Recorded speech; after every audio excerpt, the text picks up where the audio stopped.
6 กิโลเฮิรตซ์สถานีวิทยุภาคภาษาชาติพันธุ์แห่งเดียวในประเทศไทยที่มีความทันสมัยเชื่อถือได้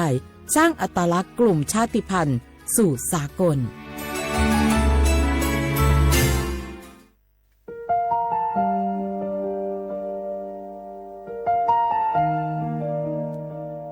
ขอน้อมเกล้าถวายอาลัย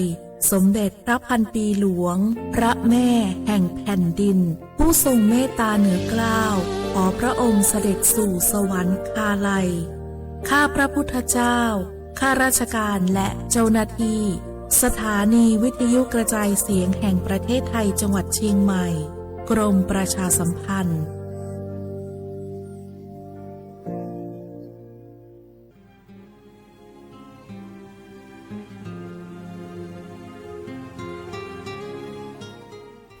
This is a moment of profound grief for the Kingdom of Thailand.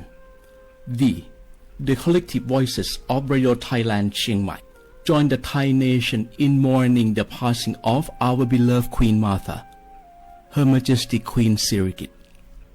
Her life was a testament to the unwavering service, grace, and deep love for the Thai people. Our humble condolences and thoughts are with His Majesty the King, the royal family, and all the Thai people during this deeply sorrowful time. We will remember her forever.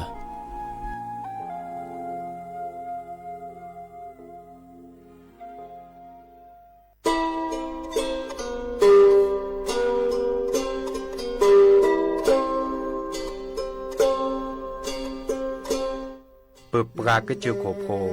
เปิดปรากลือปรากยอสู่หากอสาหากอตาเชกตอเลจอปามโมสาสมูลอพีตาดิยอภาแกเปิดปรากลือปรากยอดิยอภาแกบาจอปามโมโดกะเตอลอ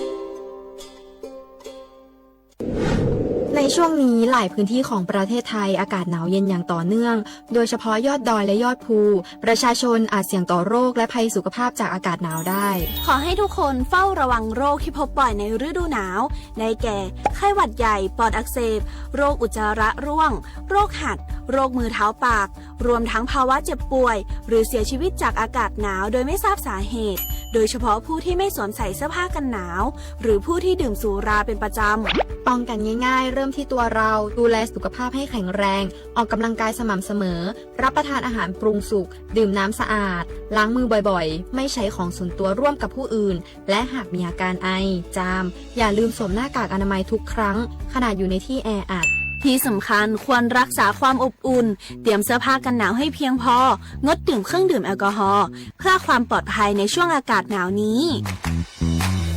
ดูแลสุขภาพให้แข็งแรงตลอดช่วงฤดูหนาวนี้กันด้วยนะคะ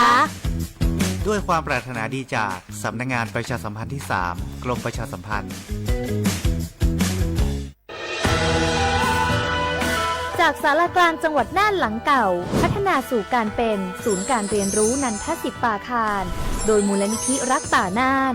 นับเป็นพระมหากรุณาธิคุณที่สมเด็จพระกนิษฐาธิราชเจ้ากรมสมเด็จพระเทพรัตนราชสุดาสยามบรมราชกุมารีได้พระราชทานนามนันทศิษย์ป่าคารอันหมายถึงอาคารแห่งความรู้ทุกแขนงของจังหวัดน่าน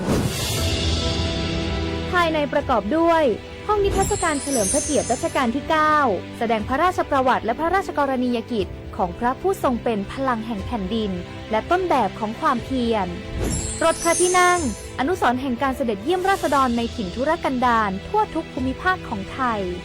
พิพิธภัณฑ์ศาลากลางจังหวัดน่านความทรงจำของอาคารหลังเก่าและการอนุรักษ์สิ่งสำคัญของเมืองน่านเทคโนโลยีกับมนุษย์จุดประกายความคิดสร้างสรรค์สู่การสร้างนวัตกรรมในอนาคตน่านซิมูเลชันแนวทางจัดการขยะที่ยั่งยืนเพื่อตระหนักถึงผลกระทบต่อสังคมเศรษฐกิจและสิ่งแวดล้อมห้องสมบัติน่านย้อนรอยสู่อดีตและความรุ่งเรืองของนครน่านผ่านเงินตราเครื่องเงินและผ้าทองเปิดให้เข้าชมฟรีไม่มีค่าใช้จ่ายตั้งแต่เวลา 9 นาฬิกาถึง 17 นาฬิกาหยุดทุกวันจันทร์และวันนักขัตฤกษ์มาร่วมอนุรักษ์สืบสานสร้างสรรค์ศิลปะวัฒนธรรมและวิทยาศาสตร์ของเมืองน่าน คุณค่าที่น่าภาคภูมิใจ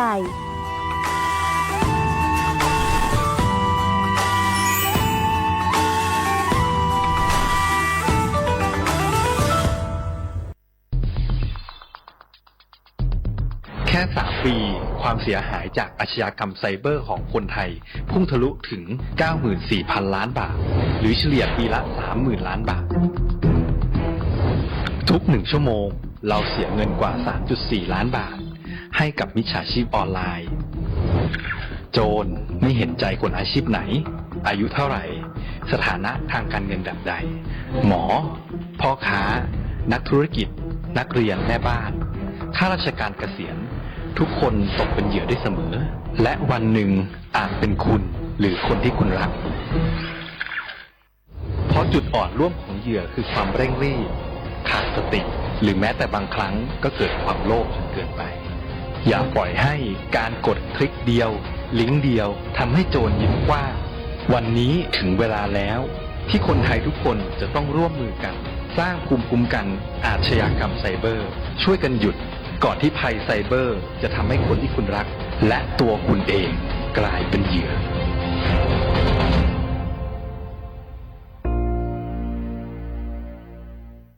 บาสนาเกตชามาเรเนสปสชมาเจอตาชาเหียเป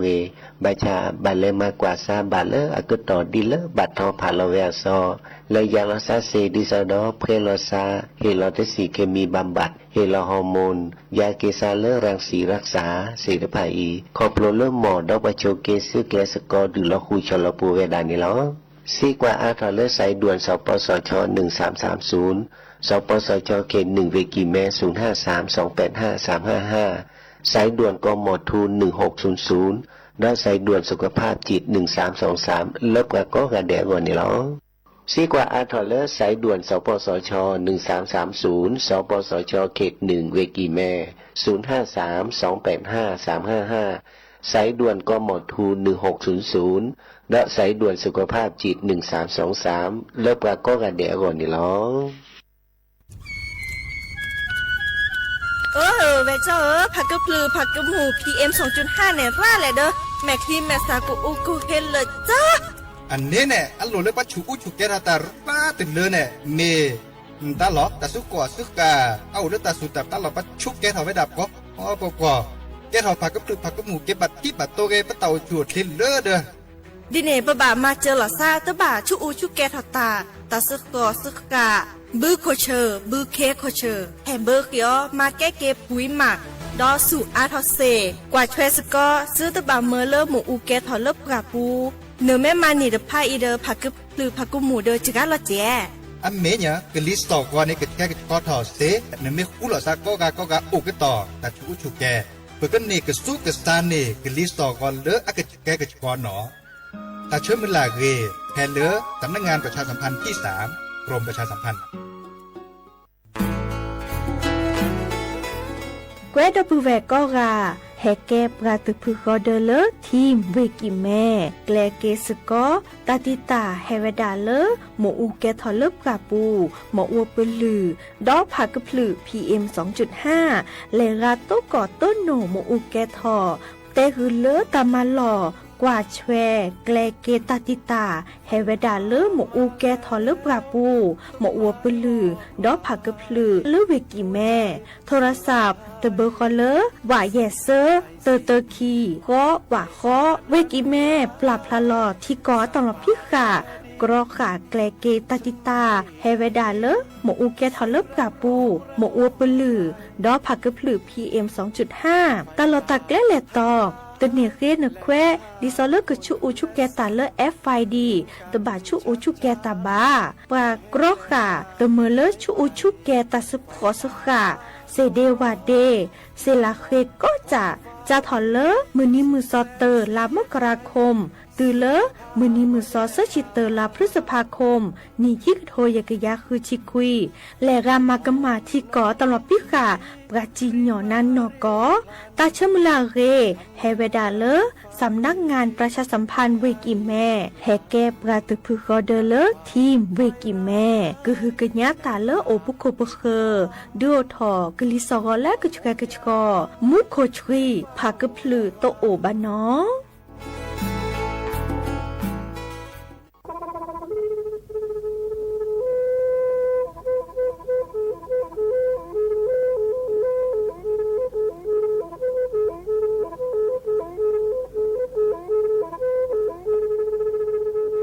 มือนี้มือซอเลอะวันที่29ตุลาคมนี่คิกโทแซกซาคือชิญละปุขีเนเนาะปาแก้คนน่ะมีเวลาเลิกคณะรัฐมนตรีดอเวดาเห็นเมื่อเลปาซึดแลเกตากิตาเกบาคาคือเลปากุกวนยอนเลตึกแกดิปาจดแต่โพบาเฮโอเลทีละก่อเฮโอเลก่อจดแต่พาซิลีแต่จากคอนเลที่ก่อตามลอบพิกะอักเวลอเวดาเลมาตรา17แห่งพระราชบัญญัติคนเข้าเมืองพศ2522ดิสอบการเลเฮลเลก่อจดแต่ซิลีก็ขอในบลาเนเนเมบาซาเลก็เชลิเชจา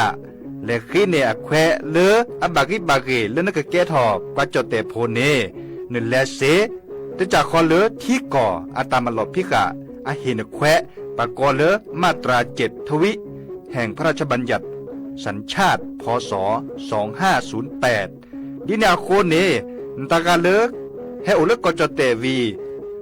ลิจาโตดิบาตะแกก็จดแต่โพดิบาบาชาแฮอุแพลโพนโพเสรพาเนนเกเคแกเลปะกอยดาสัญชาติไทยคอมยูเลแกปะจดแต่โพเสแลอจาสิกว่าตลอดติลอแชเลเวบอกอแต่ต่อขอละกอยดาสำนักบริหารการทะเบียนกรมการปกครองมิเตเมบาเลตากาโอเลเวกาเคลื่อนตาและเชิดทอนลินจ่าแพ้เลตลอดตัดและอำเภอเลื่อนก็จากอุดรเนตาเชื่อตอนเลือปัดดุวับกาตาพิษตามมาในเวลาราชการอัตเตเวดาดินเนเนาะ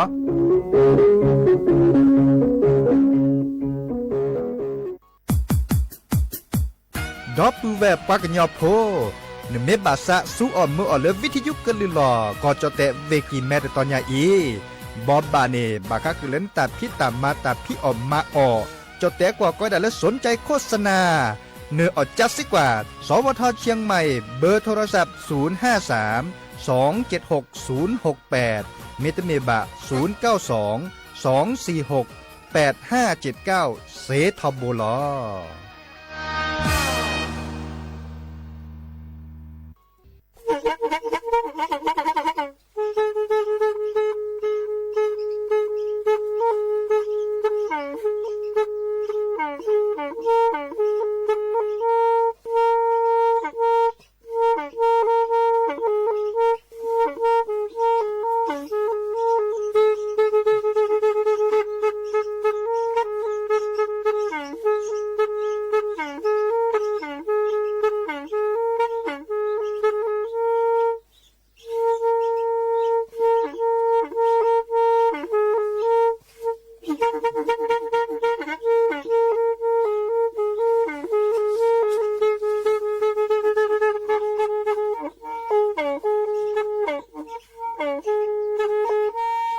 แพอี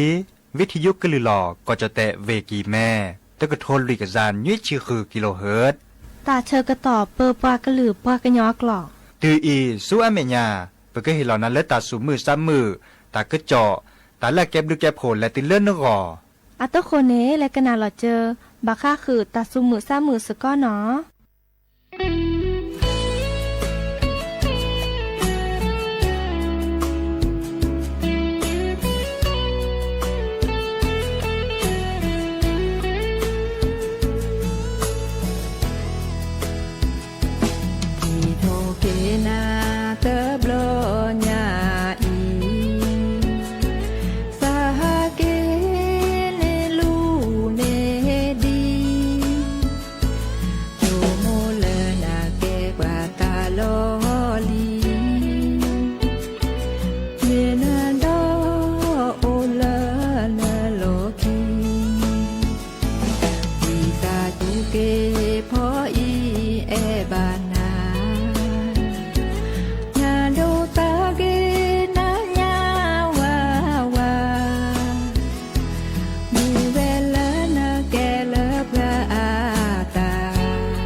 เดออมิโชเปอร์ดอปือแวมือราพัตติพือพีโรมอสก็ปราโดกันนาตาโพปากว่าดอตาโพปปรากลือปรากญอก็กันเนาะแต่นิยาอีแฮเกโตกอลซาเดยาดีเจเสมอจอซาปิเสมอเฉลิมสิริวงศ์ชัยปอบึเกลซาโรมอสก็เพลตลอดตัดและวิทยุกลือหลอก็จดเตะเวกีแม่แต่ตอนใหญ่เนาะไม่มีเลิกจดเตะอักกว่าเนี่ยก็ไว้ดัดเลอสวทเชียงใหม่สถานีวิทยุกระจายเสียงแห่งประเทศไทยจังหวัดเชียงใหม่นี่หรออาเกตเชิญต่อเลอปปากลือปากญอเฮตุกกลซะก่อนลากว่าก็ดัดเลอเรดิโอไทยแลนด์เชียงใหม่ตลอดตัดเลแต่ตอนใหญ่ก็เห็นหล่อปือพ่อแวพ่อโอเวดาอามีอาจาเนาะดิซอตากุบากุเซตาก็จ่อเลือกแก็บลือแก็บผลและติเลือปือพ่อแวพ่อกอกลดเล่หล่อซาเดอตาสูมือซ้ำมือตาสวีซาเชอเนาะไม่มีเลือจดแต่กว่าเนี่ยเตเวดาเลอวิทยุแห่งประเทศไทยให้ความรู้คู่ความสุขดินาโคเนปือพ่อแวพ่อแกหล่อซาสกอเดบราเซเนาะเฮกิเฮบาหล่อซาก็คือกิญญาสกอเจปกลือกะทาก็มือเชก็เฮาแต่เชก็ต่อก็คอในควินนารีและติเลออันนารีเดชีมือฮัลลอปาเดคุนารีและติเลอยุยนารีในเมื่อวิทาและวิทยุอาปูเนAM ตุกทอลวิกจานยุยชิคือกิโลเฮิรตซ์มาชาแค่นิมรอปมาเกเลออนไลน์ได้เจ๊เนาะมาเลออนไลน์ดิซอเลอเพจ Facebook สวทเชียงใหม่ AM 1476กิโลเฮิรตซ์นี่แหละคือกว่ากดไลค์กดแชร์แกเราซาโกมอสกอันดาเซเบอร์โทรศัพท์ในโอเจเนาะเบอร์โทรศัพท์053-276-007ว่าแจเซอคีนุยคือว่านุยเนาะอ่ะเดิมกันนาดอสกอดอกกว่าตาสุมือซ้ำมือตาสวิซาเชตโจโดดอเฮตโดโตโจดอปูเวดีอี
ดอทอขอพี่ตราปูมาเตเซจะตาโอเพื่อแก้ปับอ้อเพื่อบามาเปิดสาจูว่าเมมาเฮมาดูเพื่อบาตุหลอกเพื่อจอเพื่อแก้ปับอ้อแม่ชะเลโกมอทอมโกมอนี่ดอมีก็เพื่อยอทอบอกว่าโหโจกูมอเสก็ล้อมาโลตาเลอโยเพื่อโอนเลเกิดเจอโคโอดอตาเสือเสือยอเพื่อมาเตเสตาให้ดีมาสาดีวีเนวีเตเนวีเตเนเกวีตือซีว่าแต่ดีมือขาเตอาแปลชีอากาตาเตอามีบาตุลอเปิดตาแหวี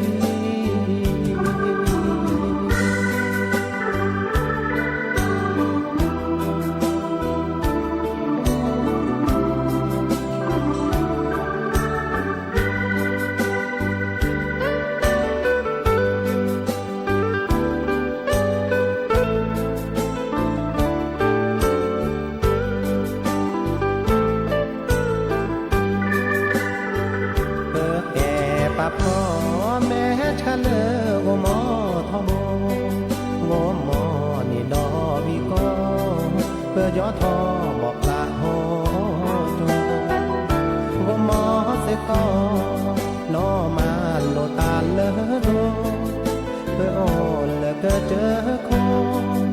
นอตาเสือซื้อเสือโยต้นหาเตเสตาเฮวีมาสาดีวีเนวีเตเนวีตเนกวีตือสีปะแต่ดีมือขาเตอาและจีอากาตาเตอามีบาตุลอเปตาเฮวี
เนาะดอปูแวปะกันยอโพตนิยามมาดอเล็กคำตะกุบักกุเซ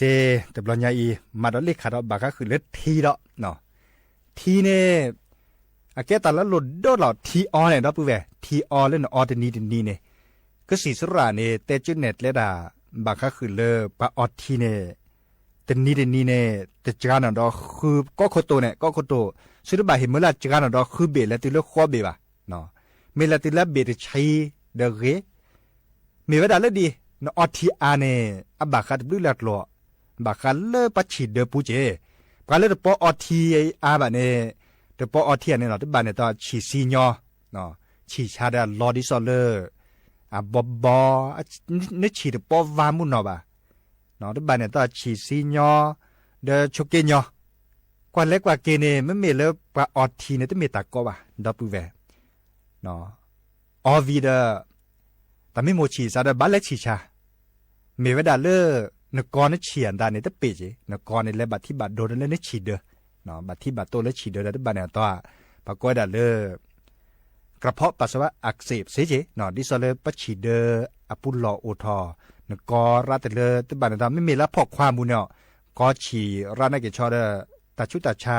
และบางครั้งคือเลิกปะก้อยได้ต่อมลุ่มหมากตาจันนี่เนาะบางครั้งคือเลิกอะคอนโยบางครั้งคือเลิกปะพอกคว้าฉีดเด้อปูเนี่ยเซเนาะ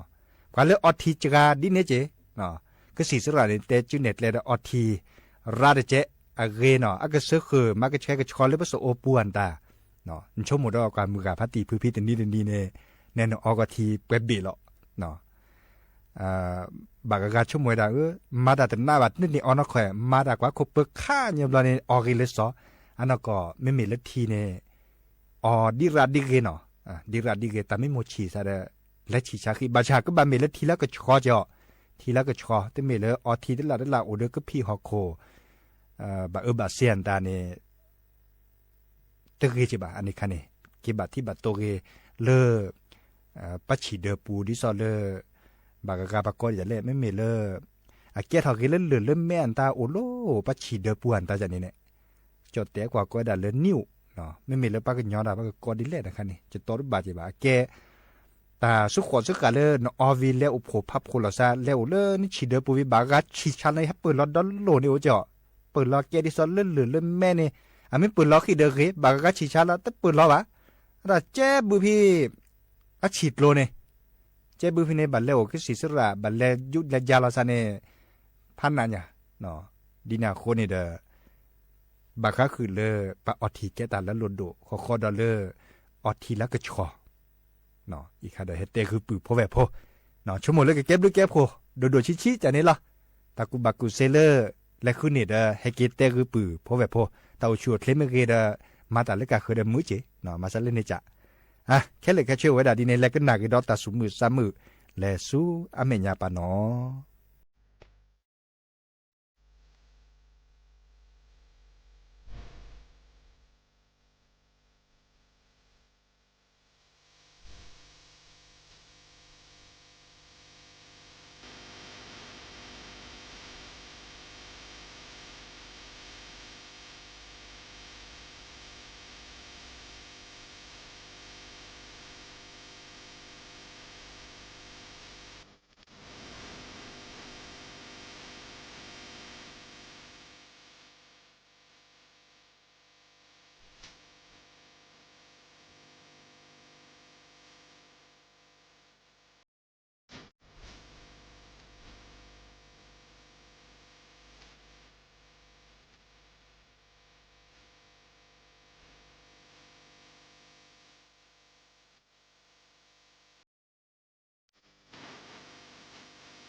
จอที่เท่านา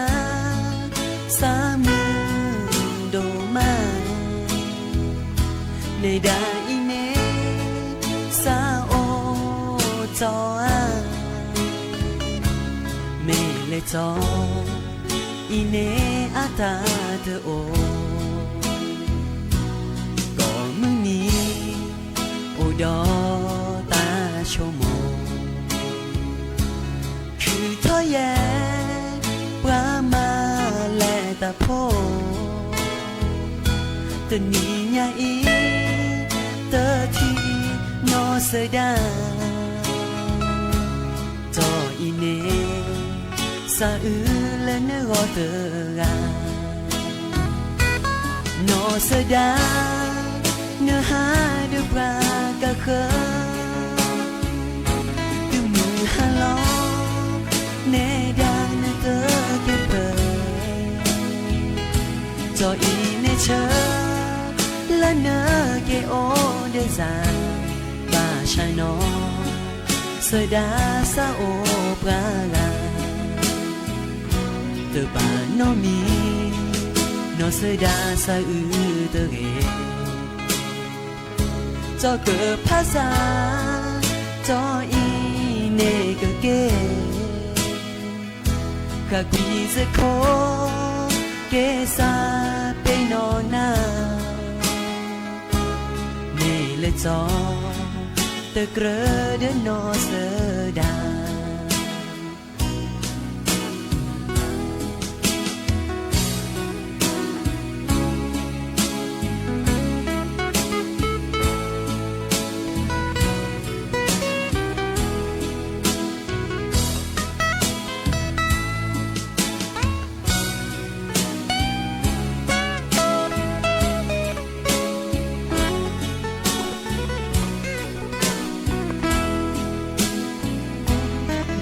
เสดาเนื้อหาเดือบรากะเคอตึงมือฮาลอเนดาเนเตอเกเปิจออีเนเชอและเนอเกโอเดซาบาชานอเสดาซาโอปราลาเตบานอมีนอเสดาซาอือเตเกจอเกิดภาษาจออีเนกเกกะกุยเซโค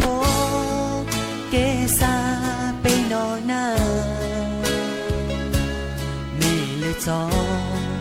เตเกรเดนอเสดาจออีเนเตเกรเดนอเสดา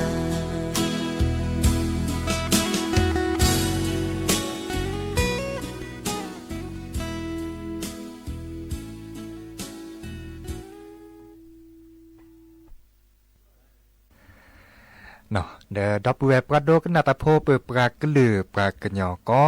กะตาตนิญาเดชโมเลนกเนบาตากุบากุเซนกเนบาตาละเก็บลือเก็บโผเลนึกอเนาะเราชอดไว้เลยตาสุมือซัมมือเนาะเลปือพอไว้พบะสุบาสะรากะเตอลอแต่ละตาสวิซาเชเตละลือโพทัดโพเนาะนี่แหละที่เราเดจิบลูนะก็กาเลนเกเนเปสก็ตนิญาเนาะเดชั่วโมแต่เชื่อตอนแล้วอุบเลเกตปอสิละบาเปกะบะลอบพาเราซาเดปกะแปลกเกเลลือโพทัดโพเลวดาตาตือตาเชื่อต่อเลยเนาะเดโอชัวเพลเบมือซับพรี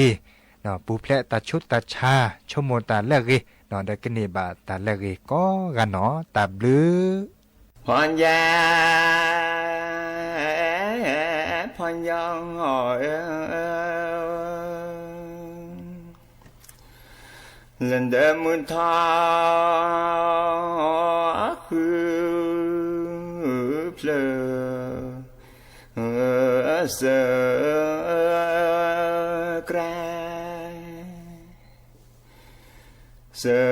kra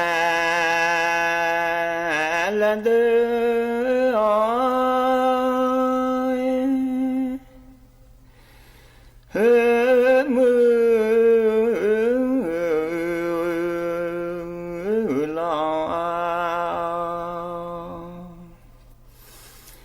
lần đỡ mưa lá khư giờ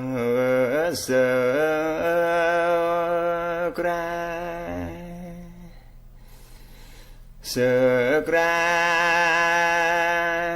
ta lu kho phò la bư hớt li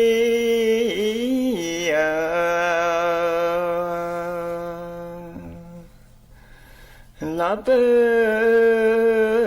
kho phò để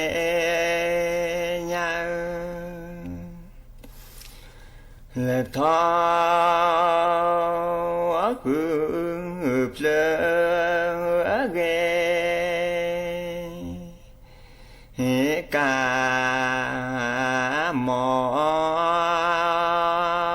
la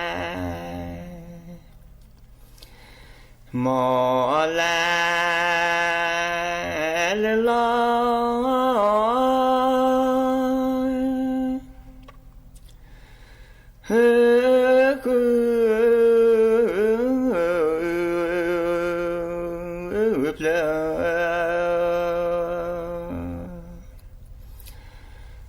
la khư phê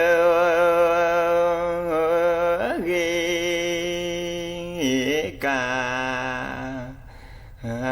mò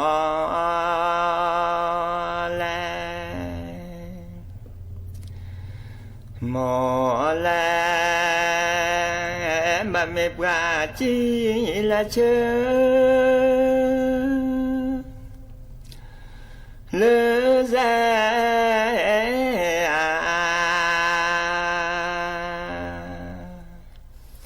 mẹ chớ lỡ rẻ ghé nó cha nên nó hết thọ sri lư cha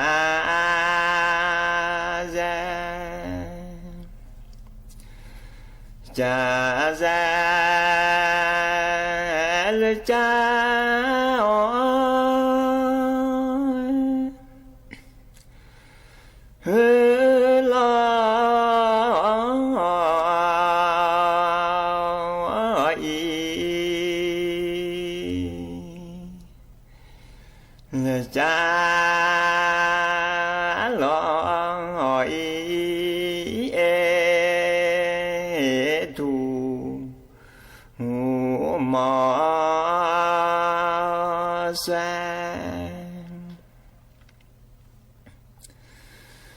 quả chỉ là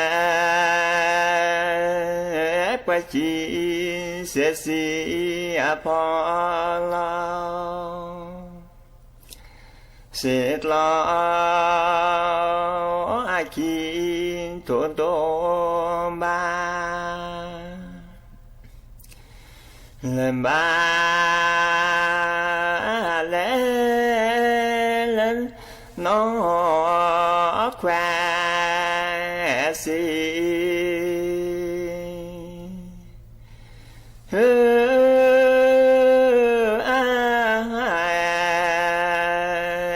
là cha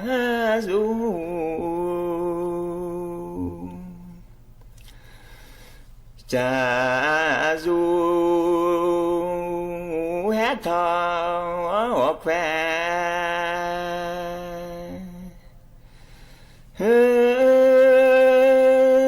su em lon đồ bu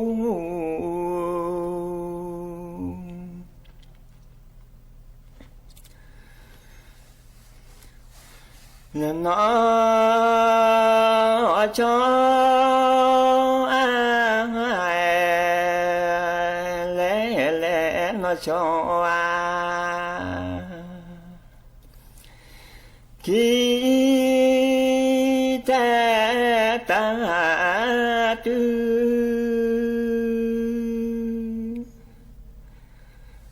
nuôi đu lệ lo lệ che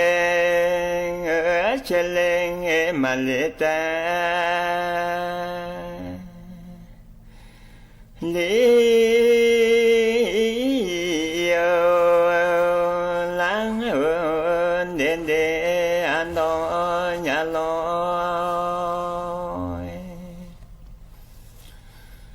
nó cú quang hoa lẽ lẽ nó cú quang xa cơn đưa xưa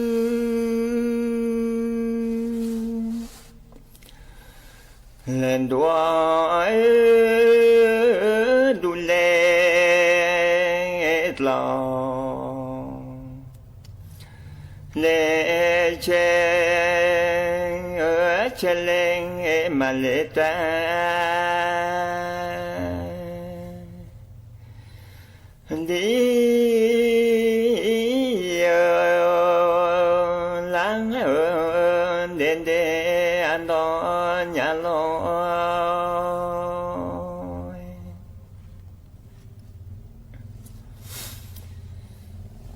thọ cho lệ ba lệ thầu cho lệ ba lệ chớp lệ cứ lệ na về chớp lệ cứ lệ na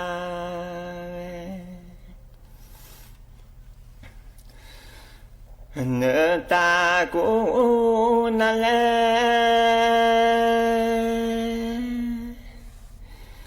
nữ ta cũng na lệ non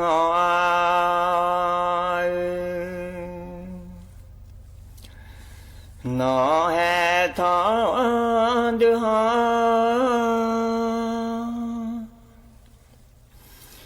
nó hè thọ đưa họ đưa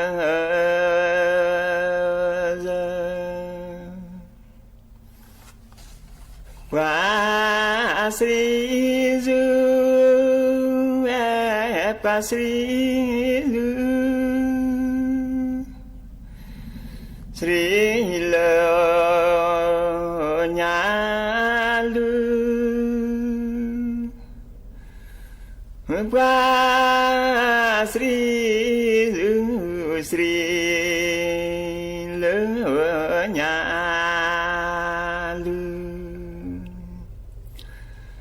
cho Sri nó cho Sri nó Sri Lơ áp lưu lỡ cho Sri nó Sri Lơ áp lưu qua Sri Du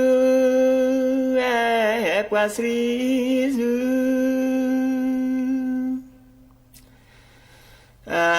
mò mi cho lớp qua Sri Du mò mi cho hè lư nó hè lư nó vì na vì đó hè lư nó ghê nắng ghê đó nó hết thôi ba che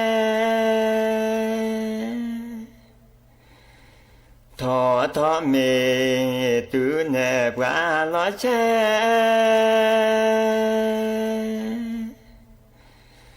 nó lửa sen cho lẽ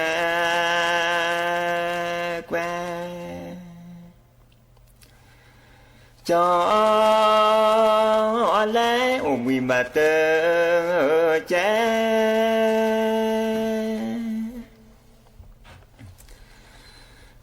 thọ mê tư nè qua lo che nó lửa sen cho lẽ quen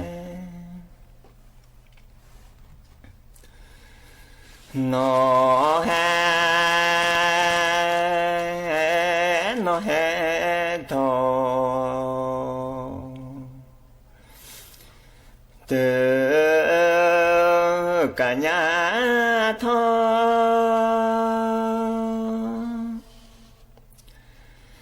nó hết thọ từ cả nhà thọ thì lét lờ phê xa lê mơ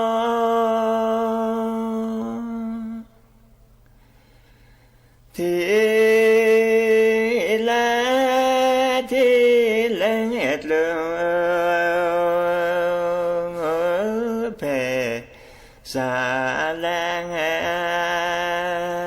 mơ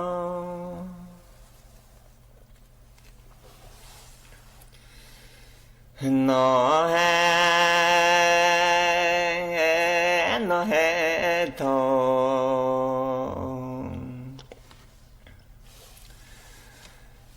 từ cả nhà cha nó hết thọ từ cả nhà cha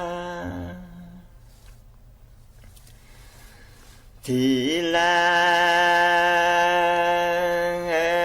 lét lờ phê xa lê va thì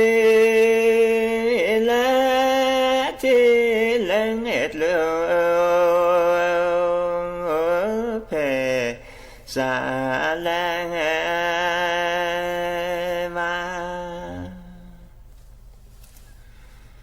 nó hết thói nó hết thói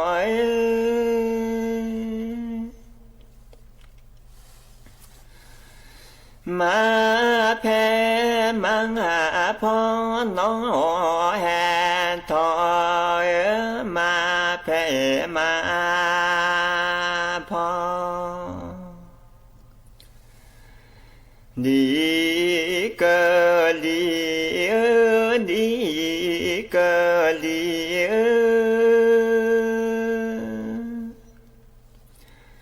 u ma nhà go đi cơ li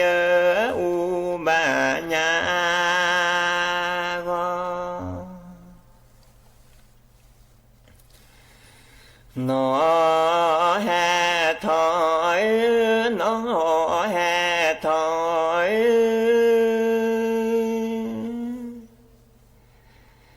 đi mà u pha nó hết thói ดีมาโอภาเนื้อมูถอย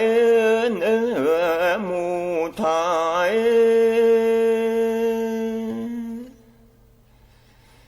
จอแม่ที่ร้านเนื้อมูถอยจอแม่ที่ร้านหนอแห่ถอยหนอแห่ถอย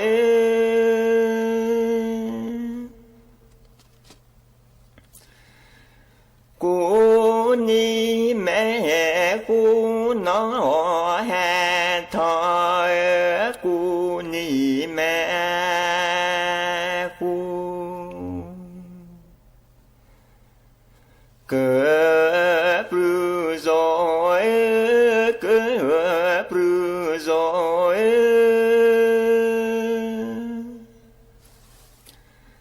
พอเลเวปูเกิดปรือโซยพอเลเวปูหนอแห่ถอยหนอแห่ถอย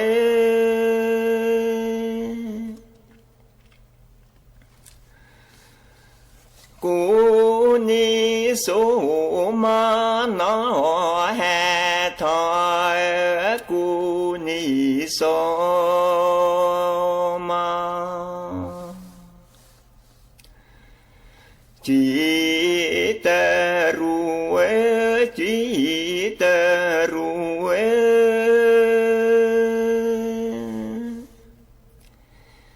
เพดาโคบาจีตรูเอเพดาโคบา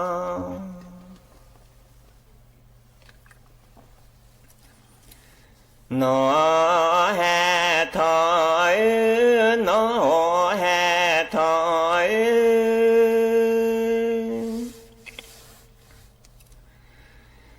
ยอแค่มากูหนอแห่ถอยยอแค่มากูจอเตเมจอเตเม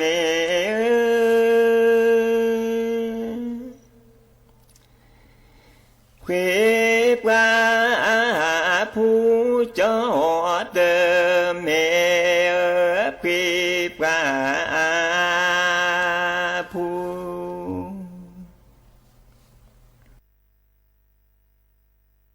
ในพื้นที่จังหวัดชลบุรีให้แล้วเสร็จภายใน2 วัน